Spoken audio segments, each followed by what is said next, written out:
Sumasamba, sumasamba ang puso kong ito sa'yo'y sumasamba. Marapatin mong tunay na sa aking pagharap sa'yo ako'y matagpo ang karapat-dapat.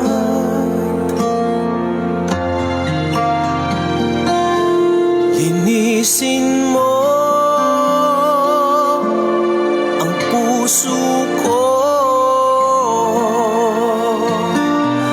bawiin ang mga sala ko sa puso't damdamin.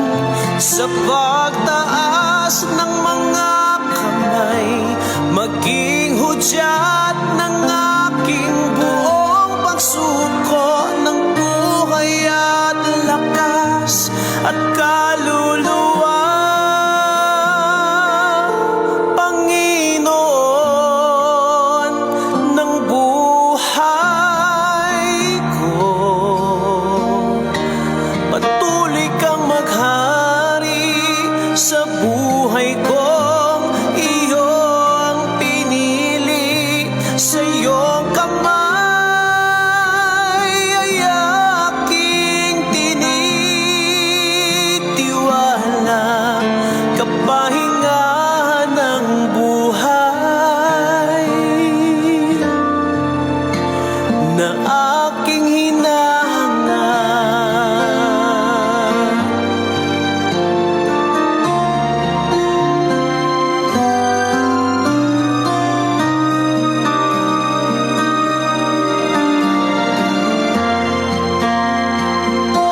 Sumasamba, sumasamba ang puso kong ito sa'yo'y sumasamba. Marapatin mong tunay na sa aking pagharap sa'yo ako'y matagpo ang karapat-dapat.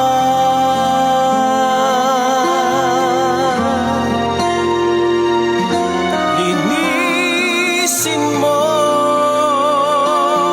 ang puso ko, bawiin ang mga sala ko sa puso't damdamin. At sa pagtaas ng mga kamay, maging hudyat ng aking buong pagsuko ng buhay at lakas at kaluluwa. Panginoon ng buhay ko, patuloy kang maghari sa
Tunay ngang ang Diyos ay mabuti. Hallelujah. Sa buong maghapong ito, tunay ngang napakarami pong mga bagay na nangyari. Hallelujah. Pero talagang hanggat may lakas po tayo, hanggat tayo po'y patuloy na pinapahiram ng Diyos ng buhay, ay patuloy po tayong magpapagamit sa Panginoon. Sa buong maghapon pong ito, hindi ko alam kung 3 or 4 po ang tinawagan ko para po humihiling ng panalangin, emergency at kailangan. Talaga pong sa panahon natin ngayon, kailangan po talaga natin na dumikit sa Diyos. Kailangan po talaga natin ngayon ang lakas ng Diyos sa panahon natin ngayon. Sapagkat tunay ngang nagdo-double work ang kaaway para patuloy tayong i-discourage at patuloy tayong panghinain sa pananampalataya natin dahil sa mga bagay na nagaganap sa paligid natin. Hallelujah, talagang ang Diyos ay mabuti na tumutugon. Alam kong ang Diyos ay mabuti at patuloy na tayong aabutin sa oras na ito na kailangan natin yung lakas na galing sa Kanya. Hallelujah, Lord. Thank you, Jesus. Kaya patuloy po tayo, huwag tayong bibitaw kay Lord. Ngayon natin kailangang dumikit sa Diyos. Ngayon natin kailangang ang salita ng Diyos nasa puso't isip natin, nasa labi natin. Ngayon tayo patuloy na talagang ibigay yung buong puso, buong kaisipan, buong pagkatao natin sa Panginoon. Kasi hindi natin kakayanin ang mundo pag wala ang Diyos. Amen po. Dahil sa mga bagay na ginagawa ng kaaway, dahil sa pandemic, sa mga sitwasyon sa buhay, iba-iba. Amen. Kaya doon po natin makikita talaga na talagang kailangan natin ang pananampalataya natin sa Panginoon, yung increase natin, yung pagtitiwala natin sa Diyos. Sa oras na ito, huwag kang papayag na sa isang araw talagang ang Diyos ay hindi mo nakausap. Dahil sa bawat sitwasyon ng buhay mo, biglang magbabago yung sitwasyon mo na may ganitong sitwasyon. Pag hindi ka nakadikit sa Diyos, talagang bibigay ka sa mga nangyayari sa paligid natin. Pero thank you kay Lord kasi sa isang tawag lang natin, sabi ni Lord, pag may pananampalataya ka sa Kanya, hindi ka pa nagsasalita, tinugon ka na ng Diyos. Dahil alam ng Diyos ang puso mo. Pag lagi ka naka-tune in, pag lagi ang puso mo uwaw sa salita ng Diyos, ang puso mo talagang ang Diyos ay hinahanap. Talagang ang puso mo 100% kay Lord talaga nakasandal. Sabi ng Bible, hindi ka pa nagsasalita, tinugon ka na ng Panginoon. So wag nating maging buhay yung kadalang may pangangailangan kaya tatawag kay Lord. Pag medyo lang kaya lang lalapit sa Panginoon, nasain natin, lagay natin sa puso natin na ngayon, bawat segundo, bawat minuto, nakikipag-ugnayan ka sa Panginoon. Dahil sa isang iglap, hindi mo makikita mo na lang, bigla na lang iba yung sitwasyon mo. Ngayon, okay, bukas, hindi mo alam kung ano magiging sitwasyon mo. Ngayon, malakas ka, bukas, hindi mo alam. Ngayon, okay ka, lahat ngayon ay parang sa tingin mo ay maayos, maganda. Hindi mo alam bukas. Kaya kailangan talagang every second, every minute ng buhay natin ay talagang lagi naka-tune in sa Panginoon para anytime, ano man ang mangyari, lagi kang kung yung lakas ng Diyos laging nandiyan. Amen po. Sa ating pong basahin po muna natin ang ating teksto sa Ephesians chapter 5, 15 to 16. Be very careful then how you live, not as unwise, but as wise, making the most of every opportunity because the days are evil. Sa Tagalog po, kaya't ingatan nyo kung paano kayo namumuhay. Mamuhay kayong tulad ng matatalino at hindi tulad ng mga mangmang, sapagkat masama ang takbo ng daigdig. Samantalahin ninyo ang bawat pagkakataon na kayo'y makagawa ng mabuti. Amen po. Lagi pong pinagpapala ng Diyos sa Kanyang mga salita. Sandali tayong yumuko, tayo po ay manalangin, humingi tayo ng gabay sa Panginoon na ang mensahe niya sa atin sa gabing ito ay patuloy ng katagpuin tayo sa tunay nating kalagayan. Sa pangalan ng Ama, ng Anak at ng Espiritu Santo, Panginoon, patuloy kaming lumalapit sa iyo. Minsan pa nandito po kami sa harapan mo, nagpapakumbaba, Lord God. Lord, tunay nga, hindi na po namin alam kung anong mangyayari sa araw ng bukas. Ang pandemic, Panginoon, ay laging nagiging worst. Ang sitwasyon, Panginoon, at talagang medyo yung delikado na, Panginoon, paraga ng mga sitwasyon sa kapaligiran. Pero Lord, nagtitiwala kami, Panginoon, ang mga anak anak mo ay nasa iyong mapagpalang kamay. Ikaw ang Diyos na patuloy namin pinagkakatiwalaan na kayang mag-ingat sa amin, na kaya, Panginoon, paragad mag-cover sa amin. At patuloy, Panginoon, na kami, Panginoon, ay patuloy na palakasin, samahan, patatagin, at patuloy na bigyan ng karunungan sa bawat araw na dumadating sa aming buhay. Hindi namin alam ang mangyayari sa araw ng bukas. Pero nakatitiyak kami, Lord, ikaw ang may awak ng aming buhay. Alam namin at kilala namin kung sino, Panginoon, ang may hawak ng buhay namin. Kaya Lord, salamat po, may Diyos kaming masasandalan. Ngayong pandemic, ngayong ganito ang sitwasyon, Panginoon, salamat, may Diyos kaming mapagkakatiwalaan. Kaya Lord, kailangan po ka po namin sa araw-araw ng buhay namin, Father God. Salamat po, samahan niyo po kami sa pag-aaral ng iyong mga salita. Dahil sa pag-aaral namin ng salita mo, Panginoon, nakikilala ka namin ng lubusan. Ang mga salita mo, yan ang sandata namin, Panginoon, panlaban sa mga problema at pagsubok. Sandata namin ang mga salita mo para kami maging matatag, para kami ma-motivate, para kami makalaban, Panginoon, sa lahat ng bagay na ginagawa ng kaaway upang kaming ibagsak, i-discourage, Panginoon, at patuloy na mag-doubt, Panginoon, sa iyong katapatan. Ang mga salita mong makapangyarihan, yan po ang kailangan namin, Panginoon, sa araw-araw upang kami meron, Panginoon, para yan ang sandata ng mga anak mo, Panginoon. Kaya Lord, salamat po sa Espiritu Santo na patuloy na magbibigay sa amin ng karunungan upang ang salita mo patuloy naming maunawa. At kung nasa ng salita mo, naroon ang kapangyarihan mo. Lord, dinideklara namin, mas makapangyarihan ang Diyos na nasa amin kaysa sa ginagawa ni Satanas sa mundong ito. Mas makapangyarihan ka, Lord.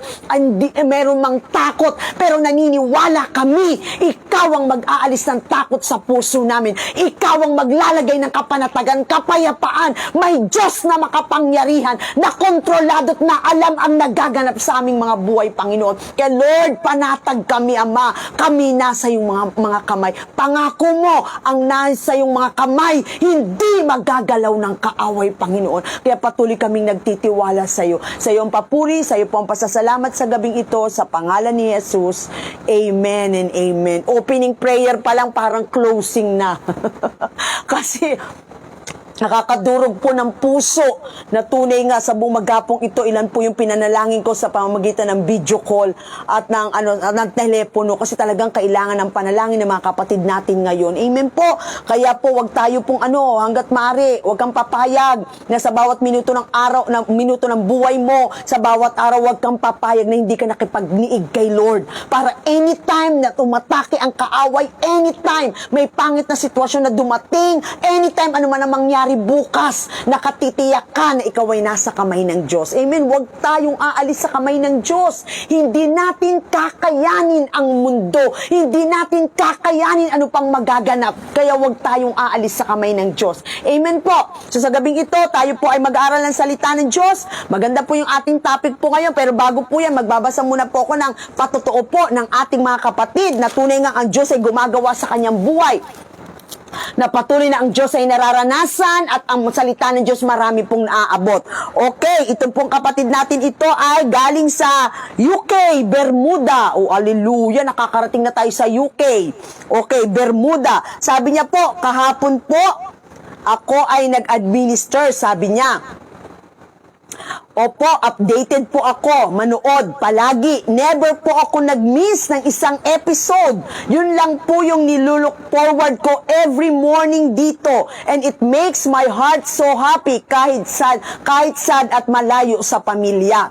Morning po, Pastora. So happy po sa success ng programa nyo. Ang liksi-liksi nyo, ang dami nyo palang ginagawa.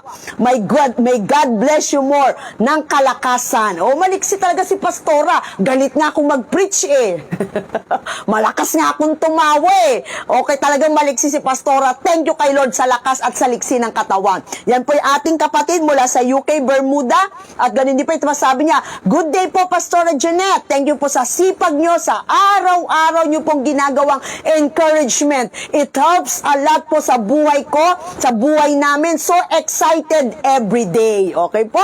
So thank you kay Lord sa ating kapatid mula sa UK, Bermuda. Ito naman mula sa kapatid natin sa 13 Martires. Okay, sabi niya po dito, Congrats po, Pastora Jeanette Damaso. Super blessed kami, lalo nang nakilala namin kayo at nakilala namin lalo ang Panginoon. Super touch ang aming mga puso.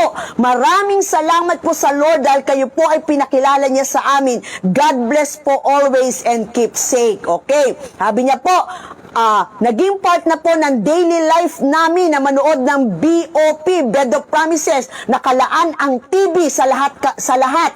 Kami nakakapanood at nakaririnig ng salita ng Diyos. Saturday at Sunday, replay po ang pinapanood namin. More episodes to come, Pastora. Congrats po pati po kay Pastor Jack. O di ba kahit daw po Sunday, pag Saturday, Sunday, yung mga replay naman po binapanood daw po nila na Bed of Promises. Kasi marami na po tayo, naka 200 episodes na po tayo eh. Kung gusto niyo pong makita, i-browse niyo lang po yung aking, dati po nasa account ko, Jeanette Damaso LPT. Ngayon po nasa Bed of Promises na page group po. So kung ayaw niyo pa yan, nasa YouTube pa rin po. Lahat po ng preaching ko sa Bed of Promises at sa iba pa pong mga speaking engagement ko ay in-upload ko po sa YouTube. Pwede niyo pong panoorin kapag wala po kayong ginagawa. At isa pa po, from Malaysia din po.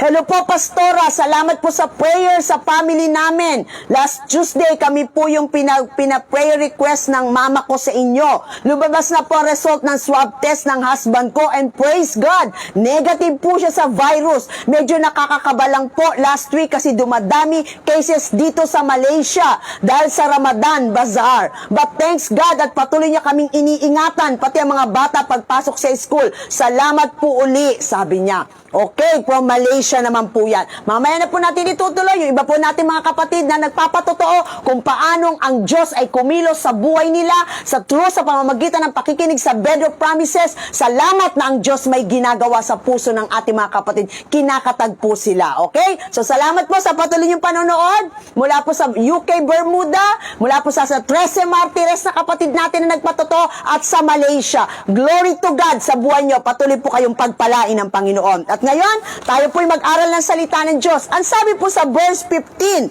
ang sabi doon, kaya't ingatan nyo kung paano kayo namumuhay.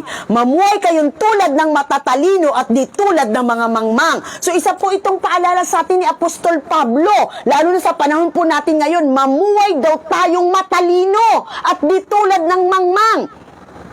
Unwise and wise, sabi doon, having emphasized the contrast between light and darkness. Laging may contrast yan. Mamuhay ka sa kadiliman o mamuhay ka sa kaliwanagan. Mamuhay ka bilang matalino o mamuhay ka bilang mangmang. Mamili ka. Ikaw ang nagpapatakbo ng buhay mo. Ang Diyos naglalatag lang sa'yo. Pag sinunod mo kalooban ng Panginoon, magaganap kung ano ang bunga ng pagsunod mo sa Kanya. Pero pag sumuway ka sa kalooban ng Panginoon, magaganap din ang bunga ng pagsuway. Kaya tayo ang pumipili ng journey natin sa buhay natin. Kaya lagi nating piliin kung ano yung kung ano yung nakalulugod sa Panginoon, kung ano yung sinabi ng salita ng Diyos. Huwag tayong aalis dito kasi ito ang ating, kumbaga parang guide. Kumbaga sa isang barko, ito yung ating tama ba, timon? Pastor, ito yung ating timon, yung barko. Yung barko, wala pong ano yan eh. Walang street, walang kalsada. Pero ba't nakakarating yung barko sa pupuntahan nila? Kasi may timon, yun po. O compass, yun po yung compass na yun po ang nagtuturo sa barko kung saan pupunta. Kaya nakakarating. Ito po ang ating compass. Kung ano tinuturo nito, ito ang maglilid sa atin ng buhay na nakalulugod sa Diyos at yung kalooban ng Panginoon. Pag umalis tayo sa compass, maliligaw tayo. Hindi tayo makakarating sa pupuntahan natin. Kaya ang paalala ni Lord sa atin sa gabing ito, mamuhay kang bilang matalino. Huwag kang mamuhay na bilang mangmang. Bakit? Sabi niya, Paul now turns to the contrast between wisdom and foolishness. Diba? Kasi may mga taong nabubuhay sa kamangmangan eh. Kaya nga sabi ng Bible, ang mga anak ko napapahamak dahil sa kamangmangan. Diba? My people perish because of lack of knowledge. Bakit? Kaya gusto ng Diyos ma-educate tayo. Gusto ng Panginoon magkaroon tayo ng knowledge patungkol sa kalooban kalooban niya. Magkaroon tayo ng knowledge kung yung nais ng Diyos. Magkaroon tayo ng knowledge paano ba ang mamuhay sa mundong ito na magtatagumpay ka. Paano ba mamuhay sa mundong ito na ang Diyos ay kasama mo, na ang Diyos ay panig sa'yo. Paano mamuhay sa mundong ito na may pananampalataya. Dahil pag wala ang Diyos, kapatid, lalo na ngayon sa panahon ngayon, hindi mo kakayanin ang mundo. Hindi mo kakayanin. Bakit? Kasi bandang huli, maintindihan po natin, dito muna po tayo sa una, mamuhay daw tayong matalino at hindi mangmang. Kapatid, paano po ba natin malalaman na ang pamumuhay natin ay matalino at hindi pamumuhay ng isang mangmang? Yan po ay in-specify or binanggit sa Book of James chapter 3, 13 to 16. Book of James chapter 3, 13 to 16. Kaya ako po inuulit kasi may mga kapatid po tayong nagte-take down notes. Natuwa nga po ako nung one time nagawain po kami virtual funeral service mula dito sa Isabela po nung last Saturday. Nakakwentuhan ko po yung isang kapatid natin doon. Natuwa po kay Sister Rowena Sanggalang. Bakit po? 4 na notebook na raw po yung notebook niya. Nakalagay doon, Bed of Promises. Nasa 4 na notebook na po siya. Thank you, Lord. Bakit nagte-take down notes pala siya? Para po minsan, pag wala kang ginagawa, balikan nyo po. Umali nyo, gamitin kayo. Baka magpapastora si Sister Rowena Sanggalang, kaya nagte-take down notes. So, isa pang masipag mag-take down notes, si Brother Alan Perez. Di po ba? Nakikita po natin. Hindi po masama yan. Maganda po minsan nagsusulat tayo. Kaya para pag, halimbawa, wala kang ginagawa, balikan nyo. Yung mga verse na sinabi ni Pastora, basahin nyo. Para po malaman nyo kung talagang totoo. Ano po ay, mga binanggit ko talaga yung nasa Biblia. Okay po? So, yun po. James chapter 3, 13 to 16. Sabi doon, marunong at nakakaunawa. Kumbaga parang the contrast between the wise and yung may understanding. Yung marunong at nakakaunawa. Prove it or show it by your good life. Sabi doon. Paano daw? Isa-isahin po natin. Sa Bible nagsabi, sino sa inyo ang marunong at nakauunawa? Ipakita nyo ito sa pamamagitan ng wastong pamumuhay na bunga ng kapakumbabaan at karunungan. Sabi doon, sino sa inyo ang wise? Sino sa inyo matalino? Sino sa inyo ang mangmang? Sino sa inyo ang Sabi doon, ang fool, di ba? Sino sa inyo matalino na kauunawa? Sino naman sa inyo ang mangmang at fool? Bakit? Ipakita nyo sa pamamagitan ng inyong pamumuhay. Sa pamumuhay pa lang pala, makikita mo na kung ang isang tao ay namumuhay ng matalino o mangmang. Doon pala palang makikita na ng Diyos na namumuhay ka ng may katalinuhan na galing sa Diyos. Kung namumuhay ka ng may kamangmangan, doon palang pala, sabi ng Panginoon, paano? Ipakita nyo ito sa pamamagitan ng wastong pamumuhay na bunga ng kapakumbabaan at karunungan. At ang sabi po sa English prove it or show it by your good life, by deeds done in humility that comes from wisdom. Ito pala yung totoong matalino. Sabi ng Bible, ang taong totoong matalino, namumuhay ng may kababaan. Yun daw po pala isa na pruweba na namumuhay ka na matalino, mababa. Kahit anong taas ng Diyos sa'yo, may kababaan. Kasi wala ka namang pwedeng ipagmalaki. Kaya alam niyo po ba, pag ang tao nagmamalaki, nagmamataas, kapatid, nakakatakot.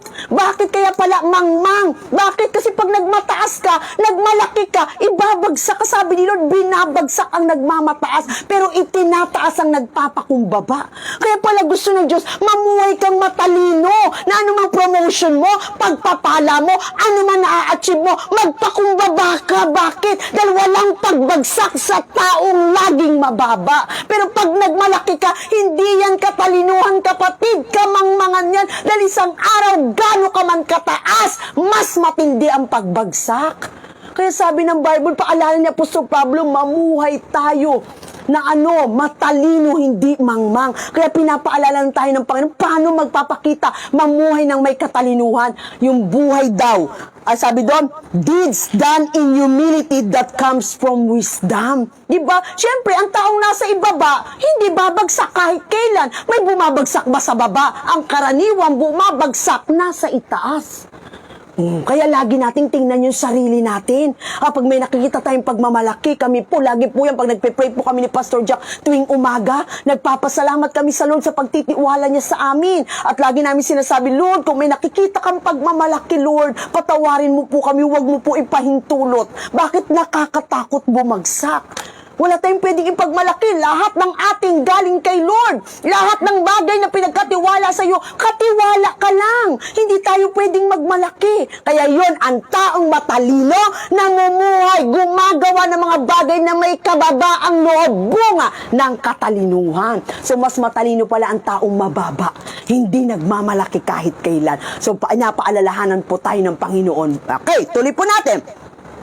Sabi doon, earthly and spiritual of the devil. Sabi niya, may katalin daw. Ngunit kung ang naghahari sa inyong puso ay inggit, ayan, makasariling hangarin, huwag niyo iyang ipagmalaki at huwag niyong pabulaanan ang katotohanan. Hindi galing sa Diyos ang ganyang karunungan, kundi mula sa dyablo, makasanlibutan at makalaman. So sabi po doon, inano niya, kumbaga parang kinontras niya yung pamumuhay ng matalino at ang pamumuhay ng may kaunawaan, matalino o may kaunawaan o foolish or may kamangmangan. Ang sabi niya, earthly daw, unspiritual of the devil. Sabi niya, sa puso natin, kung sa puso niyo raw ay may jealousy, sabi sa English, selos. Ano pa? Bitter envy, inggit, selfish, makasariling hangarin, hindi daw sa Diyos galing ang pamumuhay na ganyan. Ang pamumuhay na mayroong jealousy, ang pamumuhay na may bitter envy, ang pamumuhay na may selfishness, ang sabi po doon, ayan daw ay earthly, makasanlibutan, unspiritual of the devil. Diba? Talagang dinano ng Lord eh. Sabi niya, ngunit ko ang nag-aari sa inyong puso ay inggit at makasariling hangarin, huwag niyong ipagmamalaki at huwag niyong pabulaanan ang katotohanan. Hindi mo pwedeng pabulaanan ang katotohanan at hindi mo pwedeng ipagmalaki pag ang puso pala natin ay may inggit, bitter envy, may selos, may jealousy, at may makasariling paghahangad. Kapatid, ang sabi ng Bible, hindi galing sa Diyos ang ganyang karunungan, kundi mula sa dyablo, makasanlibutan at makalaman. Ibig sabihin pala, ang dyablo nagbibigay din ng karunungan. At ang bunga, ang pagpapakita na ang karunungan mo'y galing sa kaaway pag may inggit ka. Anong dapat nating ikainggit? So, diba, pinaliwanag naman ni Lord sa atin, may pinagkatiwalaan ng 100. Yung mga pinagkatiwalaan ng 100, maging matalino, wag daw magmamalaki, laging magpakumbaba. May pinagkatiwalaan ng 60, may pinagkatiwalaan ng 30. Wag tayong mainggit. Bakit? Gawin natin yung tungkulin natin, ano man ang pinagkatiwala sa atin ng Diyos. Kasi ayaw ng Diyos na may inggit. Gayong maging mabuting katiwala ka sa 30, ang Diyos ang magdadagdag niyan. Sabi ni Lord, pag mapagkakatiwalaan ka sa maliit, pagkakatiwalaan kita ng malaki. Imbis na mainggit tayo, paghusaya na lang natin. Imbis na mainggit tayo, gumawa na lang tayo para sa Diyos. Kapatid, uulitin ko ha, lahat tayo nasa proseso. Wala pong dapat ikondina, wala po tayong dapat husgahan, wag nating tingnan ng iba, bantayan natin sarili natin. Lahat tayo nasa proseso. Kaya nga tayo nag-aaral ng salita ng Diyos. Bakit? Para baguhin tayo ng Diyos from glory to glory.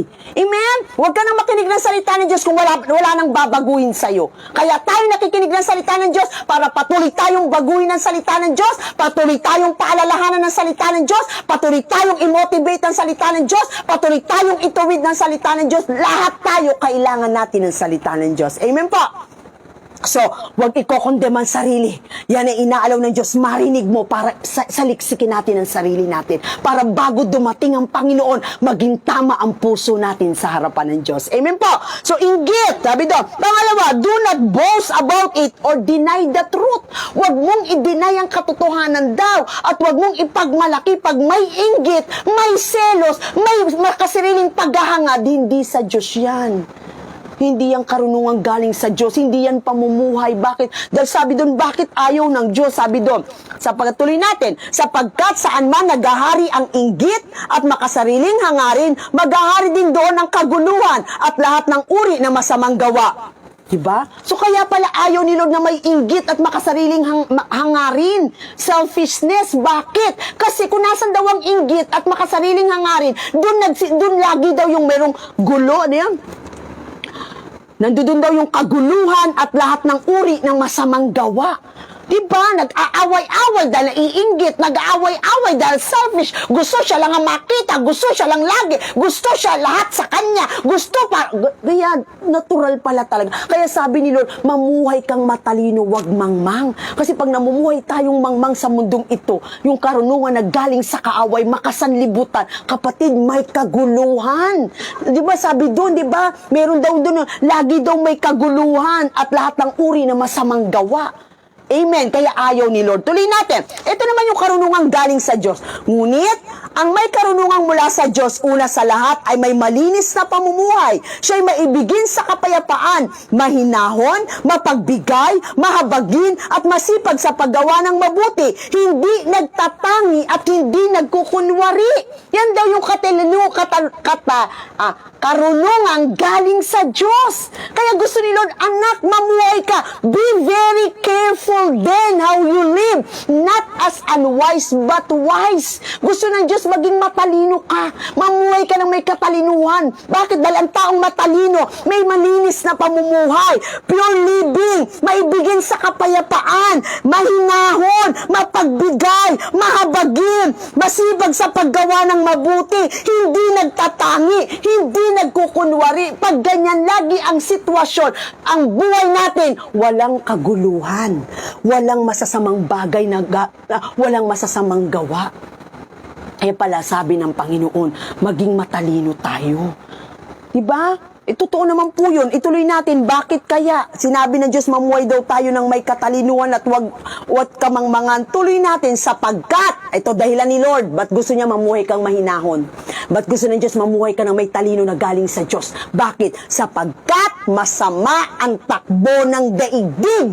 Samantalahin ninyo ang bawat pagkakataon na kayo'y makagawa ng mabuti. Bakit daw? Be very careful then how you live, not as unwise but as wise, making the most of every opportunity because the days are evil. Kapatid, napakasama na po ng mundo. Tingnan mo nga kanina merong nabasa si Pastor Jack. Pinabasa niya sa akin yung isang lalaki humihingi ng tulong dahil yung tatay niya may sakit. Humingi ng tulong kahit konting tulong para sa GCash niya. May lalaki pong humingi ng GCash niya para daw makapagbigay ng tulong. Tapos sabi na daw ng bangko, kailangan daw yung information. Binigay naman niya kasi panatag siya sa puso niya na ang taong ito nakachat niya ay magbibigay ng tulong para sa tatay niyang may sakit. May 15,000 na siya sa GCash niya. Humingi pa siya ng tulong. Itong lalaki to, magbibigay po ako ng konting tulong, pahingi po sabi ng bangko, nandito na po ako sa bangko, pahingi po ng info nyo. Sinabi, ganun, lahat ng sinabi, binigay niya. Lahat ng tinutos ng lalaki, binigay niya, panatag eh. In the end, pagbukas niya ng GCash niya, zero balance. Yun pala, hindi siya tutulungan. Anong ginawa? Kinuha pa yung 15,000 na nakuha niya ng collection para tulong sa tatay niyang masakit. Kinuha pa nung lalaki na walang awa. Kapatid, the days are evil. Hindi mo na alam kung sino pagkakatiwalaan mo. The days are evil. Ang pagpatay sa tao, 5,000 na lang ang halaga. The days are evil. Kahit kamag-anak mo, pwedeng gumawa sa'yo ng hindi maganda. Kahit magulang pumapatay na ng anak, hindi ko po nilalahat. May asawa pumapatay na ng kapwa-asawa. Makuha lang yung pera, yung insurance na nasa ulo ng kanyang asawa. The days are evil. Kaya maging matalino tayo, sabi ng Diyos. Bakit? Kasi sabi ng Diyos, pasama ang mundo.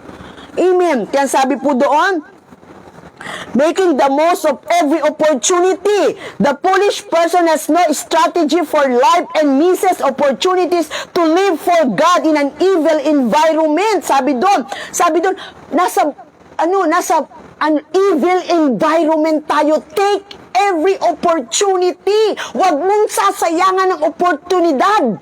Noong Sabado nga medyo hindi, nag-meeting lang kami sa amin pong discipleship. Kasi meron pong nag-virtual funeral service po kami from here to Isabela. Kasi isang member ng Bible study na Sister Gina Nadores at Sister Rose Chicano sa Ramos Compound ay namatay po yung kapatid. Gusto niya makapakinig ng salita ng Diyos ang kanyang mga mahal sa buhay. Hindi naman ako pwedeng pumunta sa Isabela. Hindi rin pwedeng pumunta si Sister Rose at Sister Gina. So ang ginawa niya, through messenger, video call, nag-share po ako ng word of God at pinatanggap po ang mga mahal niya sa buhay at pinanalangin po yung namatayan. Take every opportunity na makapag-share ka ng word of God. Take every opportunity na ang Diyos manugod sa buhay mo, makagawa ka ng mabuti, makatulong ka. Hindi kailangan ng paggawa ng mabuti laging malaki. Kahit isang basong malamig na tubig lang. Take every opportunity. Bakit? The days are evil. Alam niyo po kung bakit? Kapatid, makinig ka. Naghahanap ang Diyos ng mga taong marunong pa rin gumawa ng mabuti kahit ang mundo ay evil. Di ba sabi doon? Ano yun sa Adam? The days are evil. Naghahanap pa rin ang Diyos ng mga taong may takot sa Kanya. Mga taong nagdi-desire na siya'y mabigyan ng kaluguran. Mga taong gumagawa pa rin ng mabuti. Even the days are evil. Yan yung mga taong matatalino. Even the days are evil. Nagdi-desire pa rin makagawa ng mabuti. Kahit na may kakulangan, kahit na may kahirapan, kahit na sa panahon natin ngayon marami na nawala ng trabaho, nag-take every opportunity to help kahit isang basong malamig na tubig. Yan ang taong matalino. Amen? Kaya gusto ng Diyos maging matalino tayo. The days are evil. Ang tao wala ng takot sa Diyos. Ang tao wala ng panahon sa Diyos. Ang tao wala na, hindi na pinapahalagahan ng Diyos. Amen? Sabi nga po doon. Kaya sabi doon, Colossians 4:2-6. Sabi sa Colossians, how to live in an evil environment. How to live, sabi doon, sa evil environment. Verse 2, huwag kayong magsawa sa pananalangin. Gawin nyo itong mataimtim at may pasasalamat. Okay, the days are evil. Ang taong matalino hindi nagsasawang manalangin. Hindi nagsasawang magpasalamat kay Lord kahit may kakulangan. Hindi nagsasawang magpasalamat kay Lord kahit nasasaktan, kahit may problema, kahit may pagsubok, kahit may nararamdaman. Ang taong matalino, marunong magpasalamat sa Diyos kahit may nararanasan. Sabi doon, at hindi nagsasawang manalangin. Sabi niya, huwag kayong magsawa sa pananalangin, gawin niyo itong mataimtim at may pasasalamat. Idalangin din ninyo na sa tulong ng Diyos ay maipangaral namin ang kanyang salita at maipahayag ang hiwaga ni Kristo, ang sanhi ng pagkabilanggo ko ngayon. Isa pa, ang taong matalino, hindi man nakakapangaral. Ano sabi doon? Idalangin nyo na sa tulong ng Diyos, maipangaral ang salita ng Diyos. Kasi yan ang kalooban, ayan ang gusto ng Diyos sa mga huling araw. Ang salita ng Diyos maipangaral sa lahat ng tao. Dahil ang Diyos malapit nang dumating. Kaya ang taong matalino, hindi man nakakapangaral, pinapanalangin yung mga taong nangangaral ng salita ng Diyos. Ang taong matalino, hindi man nakakapagbahagi ng salita ng Diyos, ipinapanalangin na ang salita ng Diyos makaabot sa lahat ng taong nangangailangan nito. Amen. May bahagi may bahagi ka sa ministry na ibinigay ng Diyos sa bawat isa sa amin ang nangangaral na ang salita ng Diyos maipangaral. Kasi yan ang huling sign niya. Sa mga huling araw, ipangangaral ang salita ng Diyos bago dumating ang wakas, bago darating ang Diyos. Amen. At tulad, ipanalangin yung puro panalangin. Ipanalangin nyo yung maipahayag ko ito ng buong linaw, gaya ng nararapat, di ba? Dapat pinagpe-pray po natin yung mga speaker. Pinagpe-pray po natin yung mga nangangaral ng salita ng Diyos na maipangaral ito ng malinaw gaya ng nararapat. Ako nga po, kung tutusin, kung wala ang pagsama ng Diyos, natatakot akong mangaral. Kasi pwede akong magkamali. Pwede akong may masabi akong hindi tama. Kaya minsan ako lagi yung takot ko. Kaya lang, yung takot tinatanggal ng Diyos, inaalis niyo. Kasi pag pinangunahan ako ng takot, hindi na ako magsasalita sa harapan niyo. Pag pinangunahan ako, nakita ko yung kakulangan ko, nakita ko yung kapintasan ko, nakita ko hindi ako professional speaker, nakita ko yung limitasyon ko. hindi na ako mangangaral. Mahihiya na akong humarap sa inyo. Matatakot na akong mangaral pag tiningnan ko yun. Kaya dapat pinapanalangin natin yung mga nangangaral na maipangaral namin ang salita ng Diyos ng malinaw at karapat-dapat ayon sa kalooban ng Diyos. Kaya laging ang iyak ko, Lord, bigyan mo ko ng karunungan. Hindi ko kayang mangaral kung wala ka. Di ba nakakatakot? Naka-live stream ka. Ang daming nakikinig sa'yo. Maraming mas magaling sa akin. Baka nakikinig sa akin, pastor din. May mga pastor ako nakikita na nakikinig. Mga pastor na nakikinig, malalaki ang church. Minsan may nakikita po ako ng mga nagko-comment eh. O minsan may nagme-message sa akin, mga lingkod din ng Diyos. Baka nag-Bible school yan. Baka nag-doctorate yan. Baka yan yung mga matatalino sa, hindi lang sa Bible school, baka sa secular, mga cum laude, summa cum laude, kung ano man. Yan yung mga doctorate na. Maaaring yan ay nurse, doctor, pero pastor din. Tapos mangangaral ako kung titingnan ko sarili ko at hindi ko titingnan yung inutos ng Diyos sa akin, hindi na ako haharap sa inyo.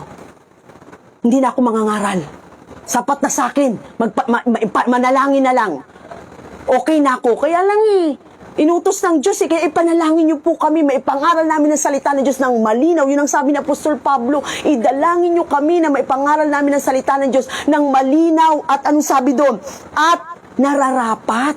O maring hindi lahat ng mga nakikinig sa akin ay approve yung paraan ng pangangaral ko. Maaring ang ibang nakikinig sa akin, maaring hindi, ganun lang ang tingin sa pangangaral ko. Kaya lang, ito lang yung sasabihin ko sa inyo, I will obey God rather than man. Mas susundin ko yung nilalagay ng Diyos sa puso ko at isipan ko yung desire na sumunod sa kalooban ng Diyos na ipangaral ang salita ng Diyos. Kaya sabi ko, Lord, lagi mo kong balutan ng kapangyarihan mo dahil hindi ako pasado sa standard ng mundo. Pero salamat, pinagkatiwalaan mo ko. Yun ang lagi kong sinasabi kay Lord. I will obey God rather than man. Kaya kahit ano pang sabihin ng tao, hindi ako titigil. Ipangaral ang salita ng Diyos hanggat sinasamahan ako ng Diyos. Pero pag si Lord na nagsabing tumigil ka na, hindi nyo na makikita si Pastora Janet na mangangaral sa Bed of Promises. Pag ang Diyos ang nagsabi.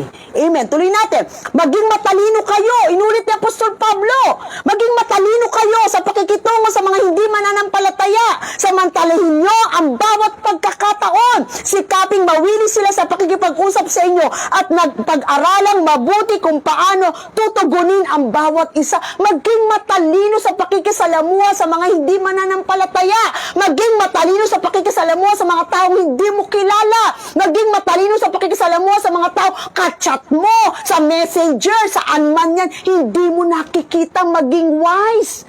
Kaya maraming naluloko eh. Meron pa ako nabalita na pwede ko sa investigador, kachat niya lang, nakipagkita, ayun, ni-rape na siya, pinatay pa. Maging matalino sa pakikipag-usap.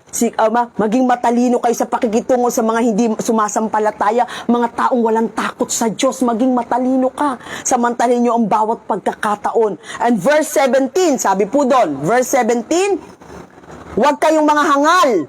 Unawain nyo kung ano ang kalooban ng Panginoon. Sabi doon, do not be foolish, but understand. The contrast continues. The foolish not only miss opportunities to make wise use of time. The foolish have the more fundamental problem. The foolish do not understand God's purpose are for humankind and for Christian. Ang tao daw mangmang, hindi niya alam ang purpose ng Diyos sa buhay niya.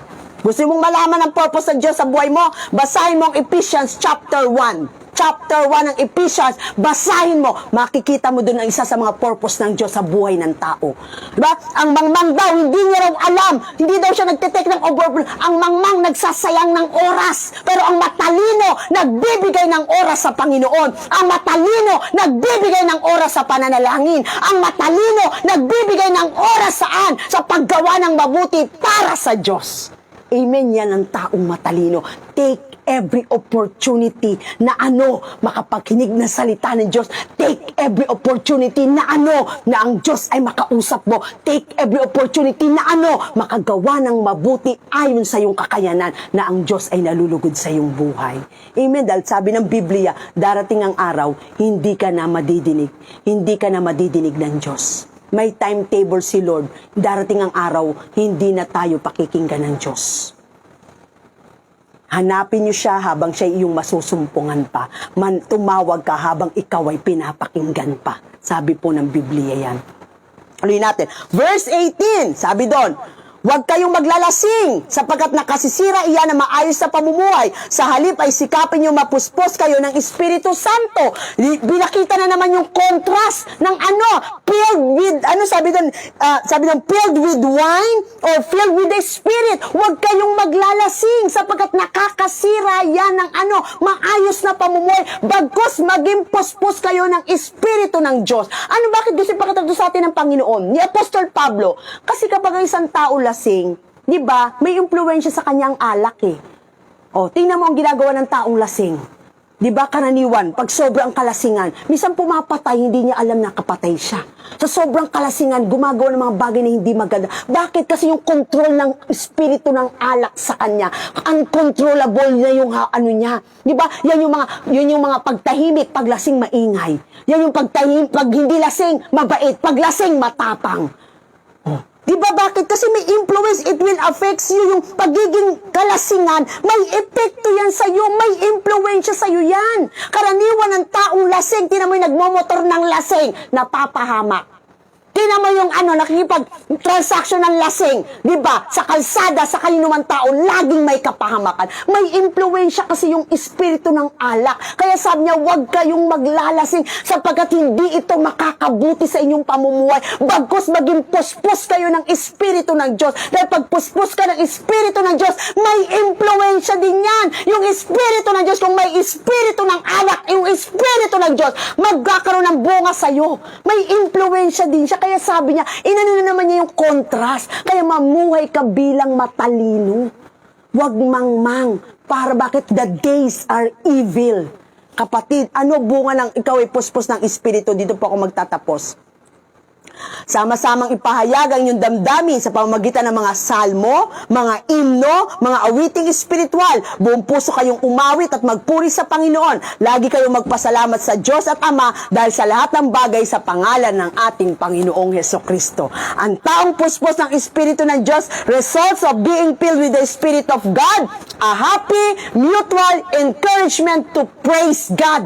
Pagpuspos ng Espiritu ng Diyos, laging nagpupuri kay Lord. May pusong mapagpasalamat. Laging dinadakila ang Diyos sa buhay niya. Hinahanap ang presence ni Lord. Laging uhaw sa mga salita niya. Laging sabik makinig ng salita niya. Amen?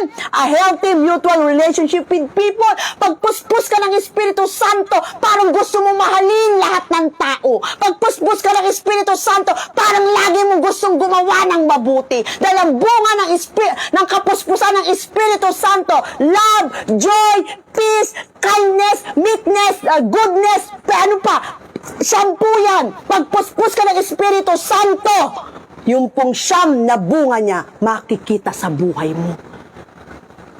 Amen. Kaya sabi ng Diyos, huwag kang maglalasing, nakakasira yan sa pamumuhay mo. Bagkus maging puspos ka ng Espiritu ng Diyos. At tayo po, sabi doon, mamuhay. Be very careful then how you live, not as unwise, but as wise, making the most of every opportunity because the days are evil. Kapatid, kaya't ingatan nyo kung paano kayo namumuhay, mamuhay kayong tulad ng matatalino at di tulad ng mangmang, sapagkat masama ang takbo ng daigdig, samantalahin nyo ang bawat pagkakataon na kayo'y makagawa ng mabuti. Tayo pong latay yumuko, tayo po'y manalangin. Panginoon, maraming salamat. Sapagkat minsan pa pinaalalahanan mo kami, Panginoon. Mabuhay kami, Panginoon, tulad ng matalino at hindi tulad ng mangmang. Sapagkat, Lord, the days are evil. Wala nang takot ang tao, Panginoon. Ang mundo ay napasama ng pasama. May pandemic, Lord. Sa buong mundo, Lord, apektado ng pandemic. Apektado ang mga hanap buhay. Apektado, Panginoon, ang mga pinagkakakitaan. Kaya ang tao papatay, kumita lang.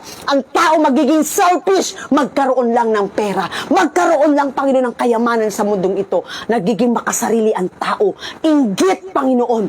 At yung pong jealousy, Lord, yan ay mga nagpapatunay, Panginoon, na karunungan karunungan niya na galing sa sanlibutan at hindi galing sa Panginoon. Kaya Lord, bigyan mo kami ng karunungan galing sa iyo.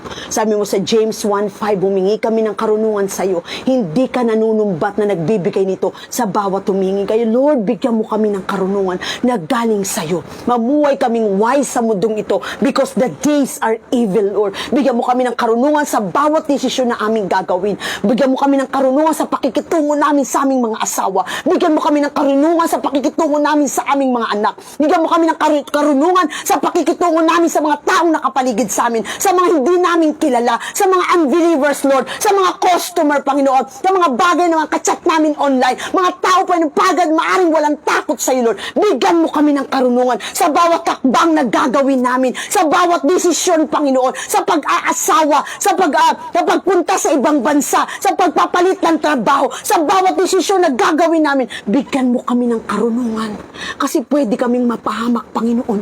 Ikaw nagsabi, mamuhay kayong matalino, huwag maging mangmang. The days are evil, Panginoon. Kaya Lord, salamat mo, bigyan mo kami ng karunungan sa lahat ng bagay, Panginoon, na ang aming mga bagay na gagawin kapag may karunungan, naniniwala kami mabibigay ito ng kaluguran sa iyo. Salamat po sa mga viewers namin. Alam namin, Lord, patuloy mo kaming pinapaalalahanan. Patuloy mo kaming inaayos. Patuloy mo kaming tinutuwid, Panginoon. Patuloy mo kami, Father God, inaalaw makinig ng salita mo upang patuloy ka naming makilala ng lubusan. Salamat, binabago mo kami from glory to glory, Panginoon, upang sa pagdating mo, datnan mo kaming tapat na naglilingkod sa iyo. Marami pong salamat. Tinatas namin sa iyo, Panginoon, ang mga kapatid namin na may prayer request, Father God. Salamat pa rin, Father God, sa healing ni Felipe Estrada, Panginoon, at ang kanyang buong pamilya, Panginoon, ngayon ay COVID positive sila, Lord. In Jesus' name, Lord God. Pati kung dinadalangin pa rin, Father God, ang intervention mo sa pamilyang ito, Lord, yung malakas na pangangatawan, malakas na resistensya, good health, Father God, at tulungan mo pa ng kapatid namin na si Felipe ngayon, Panginoon, Father God, critical ang condition. In Jesus' name, dinideklara ko sa yung mga latay nagkaroon siya ng kagalingan at inuutosan ko ang virus na yan to get out from his body right now in Jesus' name, Lord God. Salamat din po yung Father God sa complete healing, complete recovery ni Brother Marlon Talamayan, Father God, at ni Sister Lovely Grace Beato, Panginoon. Salamat po, Panginoon, sa malakas na pangangatawan, malusog na pangangatawan, Panginoon. Salamat, Panginoon, sa pagsama mo sa aking mga kapatid dito. Magtagumpay, Panginoon, Father God, sa anumang karamdaman na meron sila, Ama. Dalangin ko, Lord God, ikaw ang Diyos na gumagawa ng himala at nagpapagaling. Dinideklara ko, Panginoon, sa buhay ng aking mga kapatid, sa pangalan ni Jesus, sa iyong mga latay nagkaroon sila ng kagalingan. Marami pong salamat, Panginoon, sa kagalingan at himala na patuloy mo ipagkakalob sa kanila. So, pati ko tinata sa iyo, Panginoon, Father God, ang prayer request ni Silverio family, Pira family, Hulaton family, Malata family. Patuloy silang humihingi ng protection at covering ng banal mong dugo, Panginoon, sa bawat pamilya, provision sa bawat pamilya, at patuloy mong paggawa sa buhay ng bawat isa. Marami pong salamat. Lord, yung prayer request ng aming kapatid na si Esperanza Hope, Panginoon, salamat po, dinideklara ko yung complete healing, complete recovery, good health, long life, Panginoon, kalakasan, Panginoon, ng kanyang physical na katawan. Salamat po sa mga latay mo, Panginoon, nagkaroon siya ng kagalingan. Lord, salamat sa prayer request po ng aming kapatid, si Brother Pablo Babiera, Panginoon, pati kung dinideklara, Lord, yung protection at covering ng banal mong dugo sa kanya, 10 ng kanyang mga anak, apo, Panginoon, manugang ama, mga kasama sa bahay, mga tauhan niya, Panginoon, sa store. Lord, dinideklara ko, Lord, yung protection at covering ng banal mong dugo. Naniniwala kami, Lord God, may ginagawa ka, Ama, at alam ko ikaw ang Diyos sa kanilang kasama.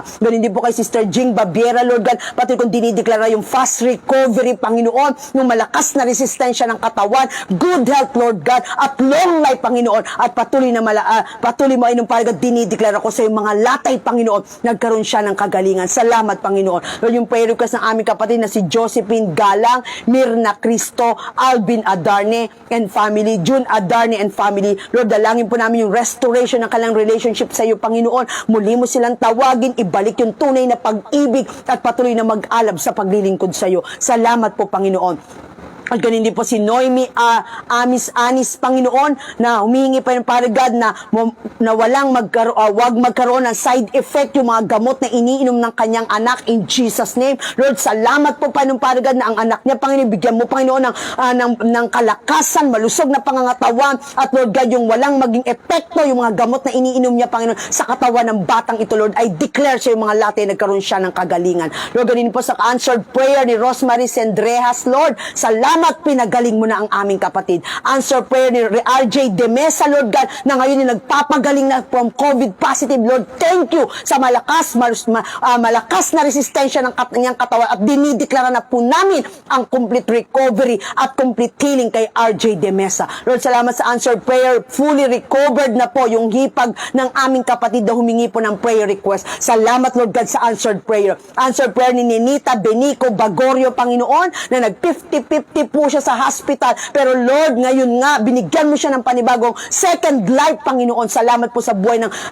ng aming kapatid, muli mong dinugtungan, Father God. Salamat sa answered prayer ni Jenilita Guerra, Panginoon, at ng kanyang mga kaibigan na nag-negative swab test po, Father God, silang lahat. Salamat po sa favor. Salamat sa protection mo sa kanila habang sila nasa ibang bansa at ang mga pamilyang iniwanan nila sa Pilipinas. Salamat na ikaw ang patuloy na nag-iingat. Salamat po, Panginoon, sa mga birthday celebrant today, si Ebs Ocampo, Binya Bariso, Jackie Pinlac, Ricky May Arbolado, at hipag ko si Cecil Lontayo, 50th birthday. Lord, salamat po sa isang taon na naman na dinagdag mo po sa kanilang buhay. Salamat, Panginoon, Father God, na mahaba pang buhay, malusog na pangangatawan, protection, Panginoon, favor, answered prayer, Ama, at lahat ng desire ng puso nila para sa kanilang mga anak, sa kanilang mga asawa, Panginoon, sa kanilang buong sambahayan, dinideklara ko, Panginoon, ng katuparan sa tulong mo, Ama. Salamat po, marami pang karanasan, Panginoon, sa kanilang mga buhay. Sa iyo po ang papuri sa gabing ito, sa patuloy mong pagsama sa amin at patuloy mong pagkilos sa aming mga buhay.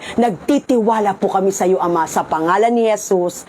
Amen and amen. Pag muna po kayo aalis, babasa pa po tayo ng mga kapatid namin na meron po mga patotoo at pasasalamat kay Lord. Ito po, galing naman po, parang taga-Amerika po ito Parang taga-Amerika kasi dito siya sa Pilipinas nakatira pero English speaking. Magaling mag-English. Hallelujah. From Las Piñas. Hi, Pastora. Lately, I feel so weak and vulnerable. Watching your preaching this morning, I was moved and feel blessed. O, tingnan nyo. Taga Las Piñas pero galing mag-English.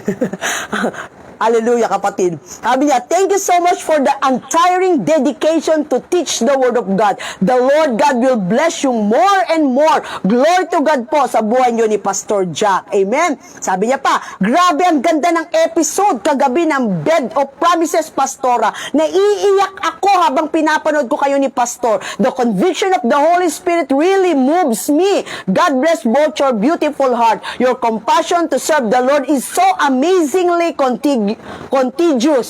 Your way of teaching and sharing us the Word of God is passionate. We have grown as members. Glory all to God. We're led by a great pastors in the ministry. Glory to God po yan. Okay, ngayon naman po, kapatid namin from 13 Martires, Cavite.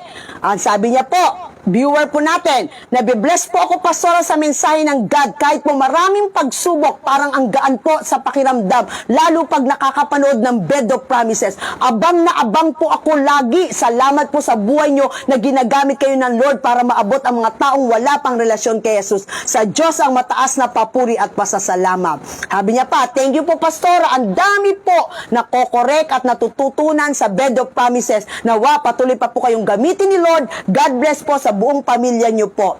At good morning po, Pastora, from 13 Martires pa rin po. Thank you po sa pag-add niyo sa akin. Isa po ako sa napakadaming nakapanood ng Bed of Promises. Nakaka-bless po ang mga mensahe niyo po. Lagi, glory to God. Amen. And last, from Pilar. Las Piñas, viewer po natin, from Teresa Park Subdivision. Sabi niya, happy 200 days po sa BOP. Sa sobrang excited ko kagabi, nag-selfie po ako at sa TV ko pa kinunet yung live streaming. Yung pala, ngayong gabi pala ang 200 days. Hallelujah, sa sobrang excited niya sa 200 days natin. 199 pa lang, nagbukas na siya ng TV. Nag-selfie na raw siya. Kinunet niya na magulat siya, hindi pa pala, bukas pa pala. Excited ang kapatid natin. Pero inabangan ko pa rin ngayon, tunay ngang walang imposible kay Lord. Kaya kiniklaim ko na ang kagalingan ng pamilya kung may sakit. Thank you po sa walang sawang prayer partner po sa lahat ng pinagdadaanan ng pamilya. God bless you more po sa inyong dalawa ni Pastor Jack. At yan po ang ating mga patotoo. Abangan nyo po yung patotoo na minessage nyo po sa akin. Maririnig po nyo yan. gabi-gabi po magbabasa po tayo para ang lahat ng glory sa Diyos lamang po. Instrumento lamang po kami para ipakita ng Diyos sa atin, gumagawa siya sa buhay ng mga taong nagtitiwala at patuloy na nananampalataya sa Kanya. Magandang gabi po, pagpalain po tayo ng Panginoon. Napray na ako.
Narito kami, nagpapakumbaba, sumasamba sa iisang Diyos. Hinahanap namin karikta ng iyong mukha, sumasamo sa iyong pagkilos at sa himig na hain, tanging dalangin kami katapuin.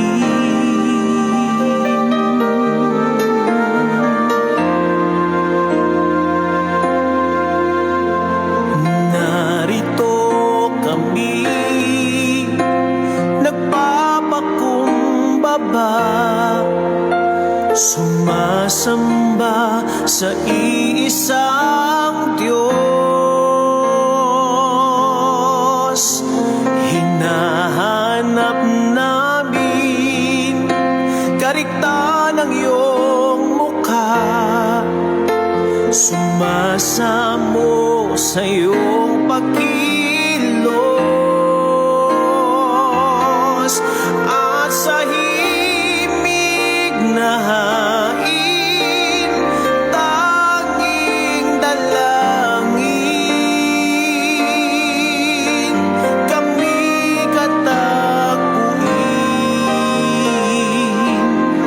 Iparanas mo sa amin ang iyong kapangyarihan, ipamalas mo sa amin ang iyong kaluwalhatian, hanggang ang aming kaluluwa'y mapuspos ng lubusan at sa aming kalagitnaan ay bumaba ang kalangitan. Dakila ang iyong ngalan.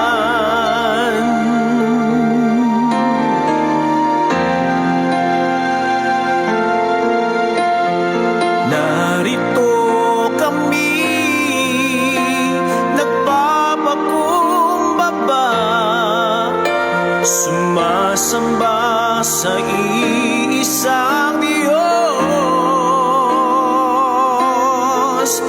Hinahanap namin karikta ng iyong mukha, sumasamo sa iyong pagkilos